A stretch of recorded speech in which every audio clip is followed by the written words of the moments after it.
When you consider that he was introduced in an animated bit in the Star Wars Christmas special, which a lot of people pretend they've seen, but very few people actually have, it's kind of crazy to think that Boba Fett is the first character from the expanded universe ever to be brought into canon. And there is so much backstory about this character. You've got shows like The Mandalorian, which is explaining a lot of the lore, and then you've got shows like Clone Wars, which did a huge amount, and there's loads of books and novels and comic books about Boba Fett now. In fact, at one point, Boba Fett was being whacked in so much of this old EU stuff, he was appearing all over the place. He's appearing in like 2 places at once, and for a universe which seems to think it's so big and expansive, it is kind of funny and I guess a little ironic that this one character, he just keeps turning up, just schlepping around in the background. Now, I'm not going to lie, at first I was like, hey, you know what? A list of Boba Fett appearances would get some sweet views on YouTube.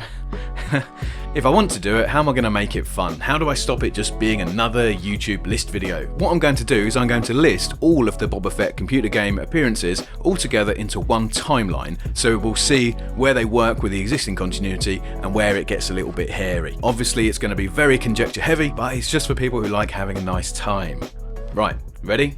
Here we go. So we're going to start at the beginning, right? Boba's birth, right here on Kamino. And I guess you could probably go back further to his conception, because there is that bit at the end of Bounty Hunter where Dooku goes up to Jango and he goes, hey, listen, pal, we want to use your DNA to make a bunch of clones. You cool with that? And Jango's like, yeah. Can I just have one for myself? You know, I took one too many shots to the nuts back there, so, you know. Boba Fett technically isn't in it, I guess, because at this point he's just a twinkle in Jango's eye, but Bounty Hunter is an absolutely sick game, and I will come back to it before the end of this video. This is the same year as Super Bombad Racing. I'm just assuming that based on the playable characters, because we've got Baby Anakin, Darth Maul, etc. Boba Fett is in this as a cheat character. He would be exactly 0 years old in this game, so it doesn't really work as him. Time travel doesn't exist in Star Wars, so the only conceivable way for this to work would be for it to be Jango.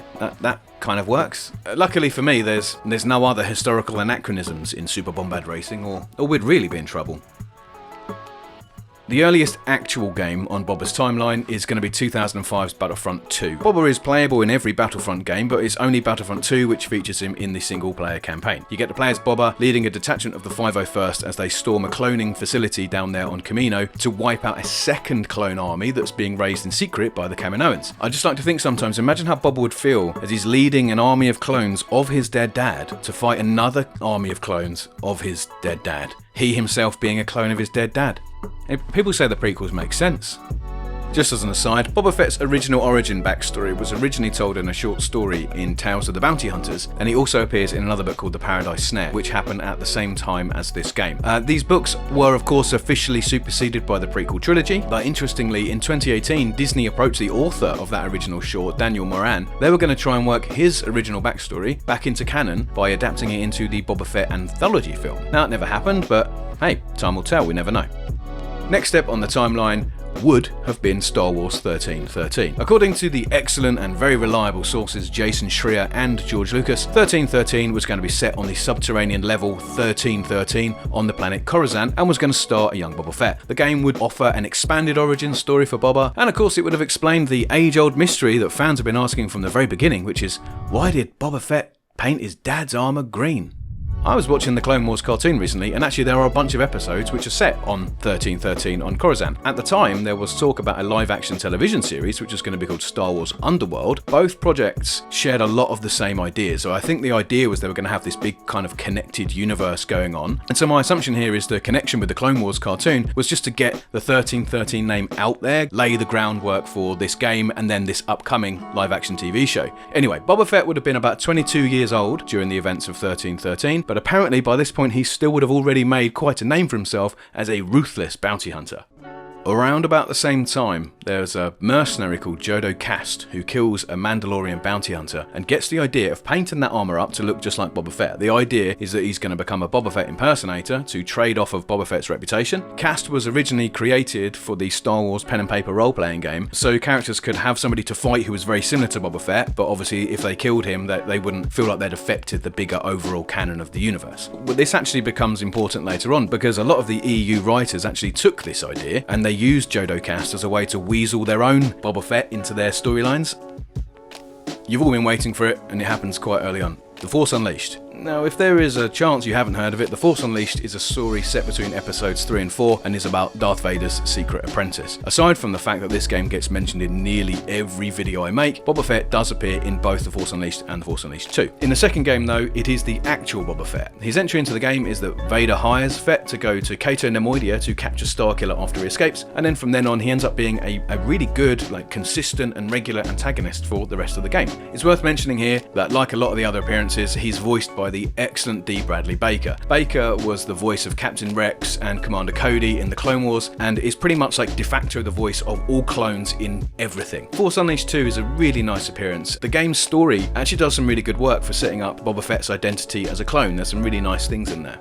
According to Dan Wasson, the project leader for Chrome's version of The Force Unleashed on the Wii, The Force Unleashed was also intended to cross over with that Underworld TV show that I previously mentioned. Sam Witwer, the guy who plays Starkiller in The Force Unleashed and is a bit of an obsession of mine, also hinted in an interview that he was going to be involved in the Underworld TV show. So here we've got 3 or more events all starring Boba Fett, all crossing over at roughly the same time. I think that's really tight, and I think as Clone Wars is still canon, I feel like these other things still feel real. So in a way, I feel like it canonizes The Force Unleashed for me, and that's cool. But we do have our first potential timeline discrepancy. In the Empire campaign of 2006's Empire at War, Vader hires Boba Fett to go to the planet Ilum, where he's tasked with attacking an outpost belonging to the Black Sun Syndicate. The Black Sun are supplying the rebels with weapons. This in itself isn't much of a problem. It's established pretty early on that Fett is basically Vader's lackey. I mean, the character was kind of initially conceived as being that, so having him chipping around all over the galaxy running errands for Vader isn't entirely inconceivable, provided he's got the time to do it. Boba Fett also appears in Lethal Alliance, another game made in 2006 and another game set in the same period as that level in Empire at War. This time, Boba Fett is shown to be working alongside the Black Sun Syndicate, attacking the rebel agent Rhianna Saren as she works to disrupt Black Sun supply lines. So we've got him working for and against a criminal organisation who are in turn working for and against both sides in the Galactic War. I mean, that is some Game of Thrones level intrigue. Possibly more likely the teams at Petroglyph and at Ubisoft weren't talking to one another, and so they weren't aware that they were both using Boba Fett at the exact same time. Luckily for me, I've got my get out of jail free card, because you remember what I said before about Jodo Kast? Realistically, one of those appearances could be Jodo Kast posing as Boba Fett. So yes, we're back on track. As far as I can tell, the only game set during the first film with a potential Boba Fett appearance is 1991's Star Wars for the NES. Jetpacks, blasters, the helmet, I mean, those are clearly Mandalorians. I suppose one of them could be Boba Fett, but there's more than one. And also they're defeated a little bit too easily, so it doesn't ring true. I did a little poking around. According to the new official timeline, Mandalore would have been annexed by the Empire towards the end of the Clone Wars. So these guys could conceivably be Imperial Super Commandos, or maybe they could be Mandalorian mercenaries working for the Empire. I don't know, so we have to come up with something ourselves here. I think I'm going to call these the Rando Mandos. And we need some backstory for the Rando Mandos, gang, so let's get some fanfiction going in the comments. Best entry wins a Whisper Gold. Battlefront Renegade Squadron for the PSP was released as a sister game to the main Star Wars Battlefront 2. Where Battlefront 2 was about the 501st Stormtrooper Legion, this game is about Renegade Squadron, a kind of Dirty Dozen style crack team of rebel troopers. A few months after the destruction of the Death Star, the Empire puts out a bounty on Admiral Akbar, which our man Boba obviously collects. Renegade Squadron are then deployed to spring Akbar out of prison, but in doing so end up leading Boba back to their base on Boz Pitti. And this is fine. In terms of a canon appearance, I think this is great. He's jobbing for the Empire. Also, Renegade Squadron's a pretty sweet game. I reckon I'm going to do a video on this soon. Next up we have Masters of Teräs Käsi. This pretty ropey fighting game is set after the destruction of the first Death Star, but it does have Han Solo in it, so then that means we know that it has to be pre-Empire Strikes Back. Now, not only is Boba Fett in Masters of Teräs Käsi, but the events of this game are actually tied pretty neatly into other bits of the continuity. TIE Fighter, the Old Republic, and even the prequel trilogy managed to tie into this game. The game itself, unfortunately, is complete pony, so I wouldn't recommend you go play it, but interestingly enough, Jodo Kast is present in the cast. There's a bit of a cheeky palette swap, so again, yeah, that's kind of cool. I'd better be getting paid for this. The first time I personally saw Boba Fett in a computer game was in Star Wars Dark Forces way back in 1995. He's shown up in a cutscene after Kyle Katarn has blown up an Imperial facility, and Vader's like, right, I've had enough of this guy, he's wrecking all of our plans, he's a dick, I'm gonna get my man Boba on the job. Boba Fett then turns up a couple of levels later as a surprise end of level boss, and oh man, is he a tough cookie. He's flying around the place, he's shooting rockets, he's partly hard to hit because in Dark Forces looking up required a dedicated button press, but it was still wicked, and I still remember this boss fight so much. I punched the air when I finally took Boba down. Yes! That's how it's done, son! I do regrettably love a cheeky bit of fan service, and 1999's X-Wing Alliance crams in so many it can't help but make me happy. Now during the weapons lesson on Mission 2, you can spot Slave 1 just before it jets off. Now looking at the timeline, my assumption is he's heading to Bespin on Vader's orders. And with that clever little segue, we're now into Empire Strikes Back. Now obviously Boba Fett is in every game based on Empire Strikes Back. But the one I want to mention though, Super Empire, quality game. I love the palette for Cloud City on this game. I think it's amazing that the SNES managed to pull this kind of stuff off in 1993. And then of course Cloud City appears in a whole bunch of other games. There's Empire Strikes Back on the NES, there's Flight of the Falcon on the Game Boy Advance, and Rogue Squadron 3 on the GameCube. And then of course, there's Lego. Now I'm going to call this Matty's Law. If you make a list of computer games for YouTube, the chances of mentioning Lego just increases over time. Boba Fett is, I'm pretty sure, playable in every Lego Star Wars game, and of course, you guessed it, he's a boss on the Cloud City level. But for me, the cream of the crop here is Kinect Star Wars. I mentioned this when I made my video about Han Solo appearances. The dance-off just absolutely kills me, man. Big respect to Terminal Reality as well, because they actually got D. Bradley Baker in just to voice the Fettster for this bit, so you know that this is a legit appearance. And next we come to Star Wars Demolition. Now this is exactly the kind of stupid idiocy that I live for. Making YouTube videos for other nerds on the internet, figuring out when in the continuity novelty kart racing games fit, just so I can pretend this somehow gives my videos some kind of credence. According to the back of the box, this game is set during the reign of Jabba the Hutt, so that means we do have an end point. Wade Vox's speeder is Luke's old speeder, which he sold during the first film. That gives us a beginning point. Demolition has to be set during the original trilogy. Looking at most of the character appearances, it seems that this game would be set between Empire and Jedi. I put this out on Twitter and my mates at 1117 said the same thing, so there we go. But Darth Maul is a playable character. Now if you've seen Rebels, then you know that this game has to be set before A New Hope. Darth Maul is the one creating the problems here, unfortunately. It isn't Boba this time. Now obviously this is because the game was written before they decided to give Maul's story a proper ending. This game was made before they ever even planned to bring Maul back. But what do we think here? How could we get this working? Is the Maul from Demolition another Night Brother? Is he taking up the name of Darth Maul? Or did Maul survive another battle with Obi-Wan? Has he been out surviving in the deserts of Tatooine? I mean, not only is that conceivable, but that's kind of hardcore. Top 10 Darth Maul appearances, 2021. Watch this space.